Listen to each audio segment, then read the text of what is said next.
정부가 그런 여러 가지 이런 스탠스 그 긴축 재정 속에서도 내놓는 게 결국은 총선을 앞둔 그게 뻔한 뭐 얘기인 것처럼 보입니다만 김포의 뭐 서울 편입 뭐 이런 얘기라든가 최근에 뭐 주식시장에서 공매도 금지를 뭐 이렇게 크게 뭐 이렇게 또 했다든가 또 최근에 뭐 수도권 재개발 재건축 특별법 추진 뭐 이런 것들 되게 막 이슈 막 계속 나오고 있긴 해요.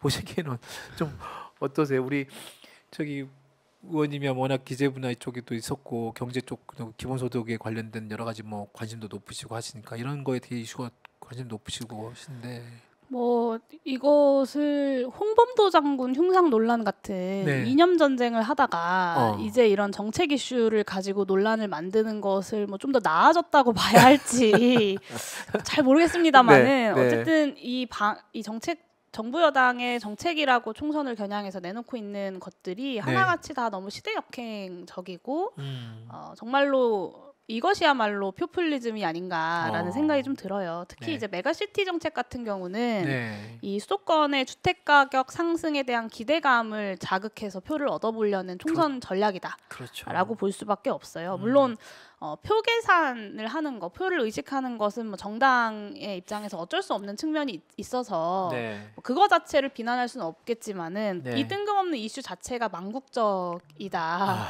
이것이 문제라고 말씀드릴 수밖에 없을 것 같아요. 네. 제가 이 김포 편입 이슈가 딱 등장하고 그 가구 주택 보유를, 그러니까 자가 주택 보유를 네. 좀 살펴봤는데 전국 평균이 한 50% 남짓이거든요. 네. 근데 경기 김포시가 한 60% 됩니다. 60%? 좀 높군요. 그리고 네, 구리 평균보다. 지금 이야기 나오고 있는 구리도 58% 정도. 58.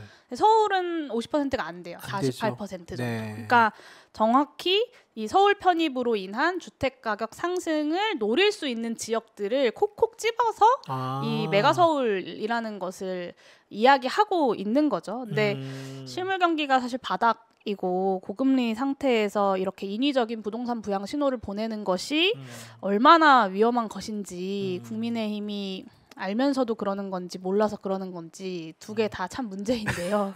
네, 여기에 이제 서울 집중 또 수도권 그 집중 완화라는 네. 그러니까 이 서울과 수도권이 집중되어 있는 걸 완화해 보겠다고 하는 대한민국이 굉장히 오랜 시간 동안 추진해 왔던 정부의 네. 방향이라는 게 있지 않습니까? 그렇습니다. 네.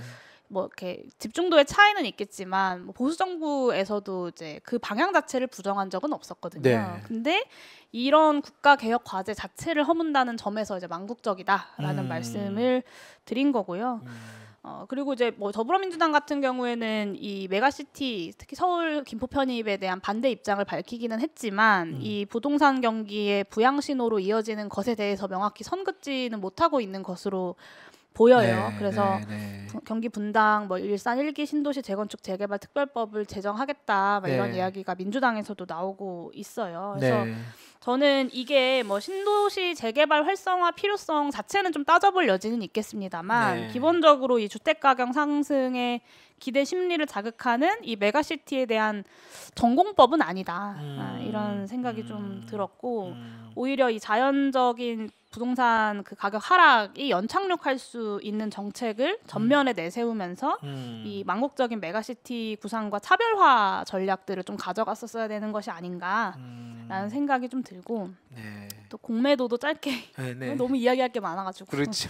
공매도도 짧게 얘기 드리면 이게 네. 한국 주식시장 발전을 내팽개치겠다. 그래서 어떤 개미 투자자들의 표를 한번 받아보겠다. 네. 이런 좀 전형적인 포퓰리즘 정책이라고 봅니다. 그러니까 이 공매도 제도 자체가 사실 이제 개인과 기관 투자자 그리고 개인과 외국인 투자자 사이에 좀 불공정한 측면은 있죠. 있는데 이거를 이제 시정하는 정책 접근을 하나도 하지 않으면서 이 느닷없이 그냥 공매도만 금지해 버리는 것은 문제를 해결하겠다는 것도 아닌 것으로 저는 이해합니다. 그래서 이 주가 하락의 공매도 자체가 주가 하락에 배팅을 하는 제도이기 때문에 그렇죠. 이 특정 종목이나 아니면 이 주식시장의 이상 과열을 방지하는 순기능이라는 것도 있거든요. 그래서 주식 가격이 그 내재 가치에 근접하게 이제 가격 발견 기능을 수행한다는 건데 적어도 시장 경제를 그렇게 강조하는 정부라면 나중에 허용할 수밖에 없는 공매도를 이렇게 전격적으로 일단 금지하고 볼 수는 없는 것이 아닌가라는 생각이 좀 듭니다. 그러니까 이게 참 물론 그 이번 그 공매도 금지나 여러 가지 각종 뭐 아까 메가시티 포함해가지고 이런 정책들 아까 말씀하신 것처럼 차라리 그런 이념보다는 정책 이슈로 논쟁하는 게 낫다라고 어떻게 보면 약간 그렇게 고평가를 해줘야 되는 건지. 우픈 내용이 나오고 있습니다만 어떤 분들 정말 그 사실 정책이라는 게 되게 일관성이라는 게 되게 중요하고 또 시장에서는 투명성이라는 게 되게 또 많이 또 중요한 어떤 그 내용으로 판단하고 있고 또 한국 시장이 항상 그렇게 얘기하는 뭐 G8, 뭐 G7 뭐 얘기하고 또 글로벌 뭐 그렇게 얘기하면서 그러니까 사실상이 어떻게 보면 국내 시장에 들어와 있는 외국인 투자자들도 하나의 투자자 입장에 보면 너무 이렇게 불투명하잖아요. 그리고 이게 뭔가 그 시장이라는 게 예측 가능해야 되는데 정책의 일관성이 예측 가능하지 않으면 어떤 일반적인 어떤 우리 국내 투자자 입장에서도 해외 어떤 투자를 할 때 그 나라의 정책이나 내용들이 아니 불투명하고 이게 어떻게 바뀔지 모르고 이게 갑자기 정권이 내지는 그 정책의 어떤 그 BIP 한마디로 확 바뀌면 이거 불안해서 이 여기에 투자를 하거나 고용을 늘리거나 그런 게 참 쉽지 않을 거라는 생각이 그건 이제 기본일 텐데 여기는 참 어떤 분이 그러더라고요. 참 여기는 정말 무모하다. 용감한지 무모한지 네.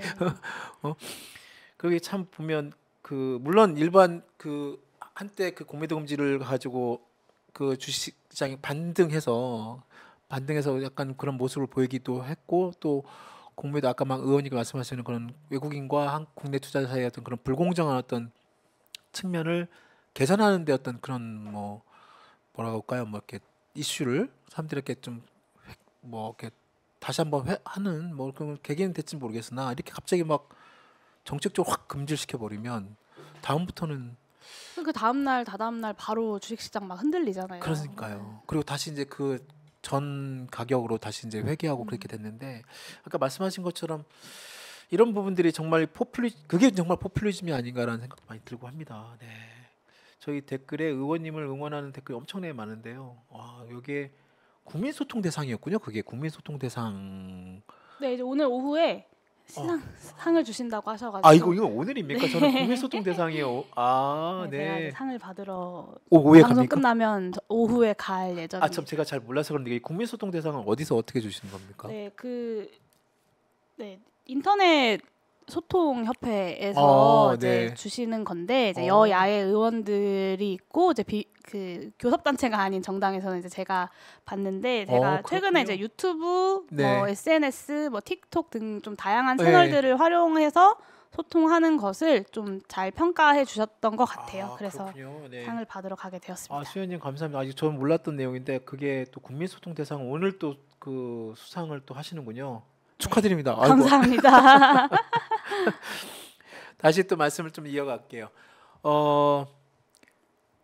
지금 행안위하고 뭐 여가위 같이 또 막 그 하고 계시고 지난번 잠깐 얘기해 주셨는데 지금 이제 예산안 지금 네. 하고 계시잖아요.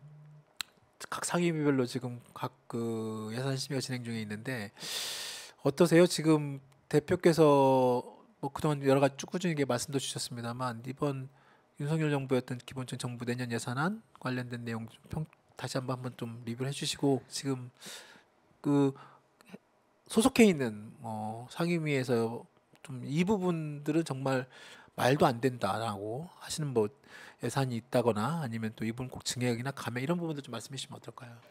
사실 이렇게 네. 어디를 막 전액 삭감하고 이런 게 너무 많아가지고 그러니까 정말 대책 없이 깎은 예산들이 정말 많거든요. 그래요? 그래서 그런 네. 거를 하나하나 다 말씀드리기는 좀 어. 어렵겠지만 전체적으로 좀 말씀을 드리면 네. 일단 그 예산 총량이 좀 늘어야 될 것 같아요. 그러니까 음. 올해 그 국회 예산정책처에서는 올해 실질 GDP가 1.1% 성장에 그칠 거라고 좀 예상을 하고 그렇습니다. 있는데 네. 기존의 성장 추세였던 2.2%의 한 절반 정도 맞아요. 수준밖에 안 되거든요. 네. 그러니까 그리고 이제 고물가 상황이 지속되고 있고 내년에 실질 GDP는 추가적으로 더 줄어들 것이다, 감소할 네. 것이다 이렇게 보여집니다. 네. 이런 상황에서 2.8% 예산 증가는 이 경제 성장을 안 해도 좋다라는 수준의 긴축 기조라고 보고 네. 이 총량 자체를 늘려야 하고 저는 올해 대비 최소한 10% 정도는 늘려야 재정이 이 경기 대응 능력을 갖출 수 있다. 좀 네. 이런 생각을 하고요. 10%. 네. 분야별로 보면 이제 R&D 예산 삭감된 거 복원되어야 하고 R&D 예산이라는 게 올해 좀 줄였다가 내년에 좀 더 늘려가지고 이걸 회복할 수 있고 이런 게 아니잖아요. 그렇습니다. 연구의 연속성이라는 게 있는 건데 맞아요. 네. 이렇게 급격하게 예산을 삭감하면 그냥 새로운 연구의 시장만 이제 지연되는 게 아니라 기존 네. 연구들의 성과도 유실될 수밖에 없다. 좀 이런 맞아요. 문제의식을 네. 갖고 있고요. 그리고 연구 인력도 유실될 건데 이거는 장기적으로도 굉장히 큰 손해일 거다. 네. 이런 식으로 예산 삭감하면 안 된다라는 점을 말씀드릴 수밖에 없고 그리고 또 한 가지 이제 제가 행안위에 있어서 그 지방교부세 이야기를 국정감사 때부터 계속 하고 맞아요. 있는데요. 네. 지방재정 정말 지금 곡소리 난다고 하거든요. 있는 그 여유 자금을 다 끌어다 써도 지금 사실 이제 대응이 안 되고 있는 상황인데 네. 저는 감액 추경도 없이 일방적으로 삭감했던 이 지방교부세를 뭐 특별 조치를 통해서라도 좀 복원시켜야 된다라고 생각합니다. 그래서 꼭 감액을 해야겠다면 지금 이제 지방교부세법상 규정되어 있는 3년 분할 반영 그 규정이 있거든요. 네. 이 3년 분할 반영을 해서 최소한 그 충격은 좀 완화할 수 있는 그 지금 이 60조 원이라는 대규모 세수 결손의 충격을 완화할 수 있는 방안이라도 강구를 해야 되는데 윤석열 정부는 뭐 이상민 장관의 답변도 그렇고 어쩔 수 없다 우리는 무조건 감액한다 세수가 줄었으니까 뭐 이런 태도거든요. 그래서 굉장히 좀 문제가 있고 지방 재정에서 이렇게 크게 이제 결손이 난다는 것은 결국에는 지역 주민들에게 아주 밀착돼서 전달되는 지방 복지 제도들이 맞습니다. 다 맞아요. 타격을 입게 된다는 것이어서 네. 저는 중앙 정부가 정말 이 지방교부세만큼은 좀 그 충격을 최소한 완화하거나 아니면 중앙 정부가 조금 손해를 보더라도 이 지방교부세만큼은 보전할 수 있는 네. 그런 대책을 좀 마련해야 된다. 이렇게 좀 촉구를 하고 있습니다. 지방교부세가 지금 줄어드는 예상치가 그때 한 20 몇 조였던 19조 정도였던 걸로 기억하는데 19 정도 되나요? 네. 그러니까 지금 정부는 지금 내년 예산 세수 추계에서 한 59조 원, 거의 60조 가까운 돈이 지금 펑크가 나는 걸 보고 그 가운데 지방교부세가 해당되는 부분이 거의 한 3분의 1 정도 지금 되지 않습니까? 이 부분들이 지금 제대로 된 어떤 조치 없이 그대로 이제 마이너스가 돼버리면 네, 이제 지방 재정은 더 큰 타격을 받을 수밖에 없는 거죠. 그리고 그렇습니다. 사실 이제 국채 발행을 하면 이제 네. 정부가 빚을 지고 거기에 대한 이자를 지출하는 건데 네. 지방채 발행을 이제 지방 정부들이 하게 되면 이건 국채보다 이자가 조금 더 높거든요. 또 높죠. 그러니까 결국에는 중앙 정부가 수치상으로 빚 늘리기 싫어가지고 맞아요. 지방 정부가 더 비싼 돈에 세금으로 이자를 지불해 가면서 그러니까요. 네. 이제 그 빚 져라라고 떠넘기고 있는 떠넘기는 상황입니다. 거죠. 네, 맞습니다. 그리고 이제 제가 여가위에도 있어가지고 네. 청소년 예산, 성평등 예산, 뭐 성폭력 피해자 지원 예산 정말 전국에서 정말 난리가 났어요. 그거 다 깎였다면서요. 네, 거의 뭐 전액 삭감 정말 많고요. 한 120억 정도 피해자 지원 예산이 깎였거든요.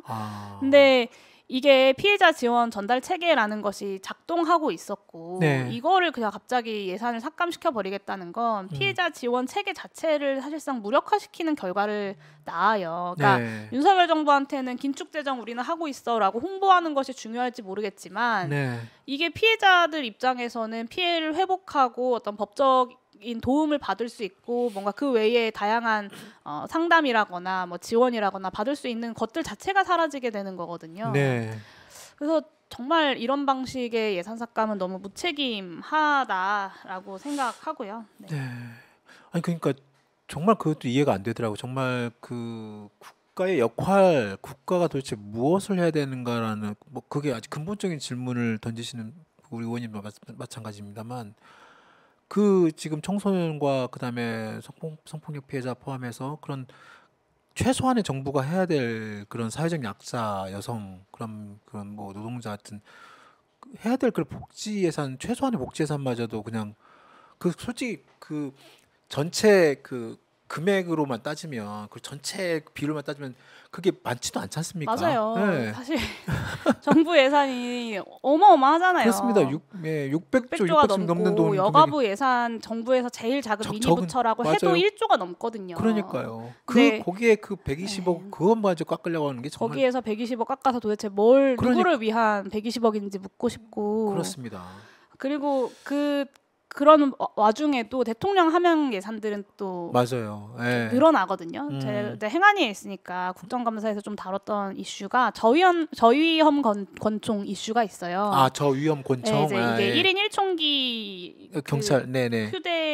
그 총기를 1인 1총기를 할 수 있도록 휴대할 수 있도록 하는 기조 하에 저위험 권총 도입이 이제 논의가 되고 있는데 사실 이게 그 안전성이라거나 이런 게 검증이 잘 안 됐어요. 아직 완료되지 않은 상태인데 내년에 예산을 이렇게 책정을 많이 해가지고 86억 원을 책정을 해놨어요. 근데 이게 제가 보니까 예산을 처음에 이제 경찰청 내부에서 짤 때는 이렇게까지 많지 않았는데 대통령께서 이제 그 이상동기범죄 등장하고 나서 이렇게 이야기하시고 나서 예산이 훅 늘어난 거예요. 그러니까 이런 대통령 하명 예산 심지어 국민을 대상으로 쓰게 될 총기인데 안전성 검증도 제대로 되지 않은 것을 이렇게 늘리면서 또 피해자 지원 예산은 120억을 삭감한다는 게 저는 이 윤석열 정부가 어디에 방점을 두고 예산을 짜고 있는가를 좀 잘 보여준다고 생각합니다. 맞습니다. 그러니까 그 정부의 기조나 내용, 정책 방향을 볼 수 있는 가장 핵심적인 부분은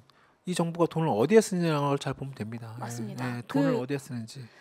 대한민국 국회는 사업 심의권을 갖고 있지 않거든요. 그러니까 정부는 사업 계획이라는 것을 국회에 제출하지 않습니다. 그러니까 오로지 예산안 심사가 국회가 대한민국 정부의 어떤 사업과 운영 기조에 대해서 논의하는 자리인데 그러니까 예산안을 보면 그 정부의 사업 기조가 보이는 거죠. 그렇죠, 맞습니다. 참 안타깝습니다. 하여튼 뭐 의원님께서 그 뭐 상임위에서 또 잘 열심히 하셔가지고 적정하게 예산을 잘 또 분배해 주시고 그 아까 그 사실 약자에 대한 그런 여러 가지 예산을 잘 좀 살려 주셨으면 좋겠습니다. 하시겠죠. 뭐 우리도 의원님 뭐 예산안 심사를 좀 내실 있게 잘 해야 되는데 사실 여가위 같은 경우는 예산안 상정도 못한 상태고요. 네, 그렇습니까 아직? 아 이거 참. 그래서 정말 결국에는 또 막판에 여야 간의 원내대표 간 밀실 협상으로 그러니까 국회의 공식적인 의결 절차가 아니라 원내대표 간 협상으로 끝날 가능성이 좀 커 보이는데 그것도 굉장히 좀 문제가 많죠. 맞아요, 맞습니다.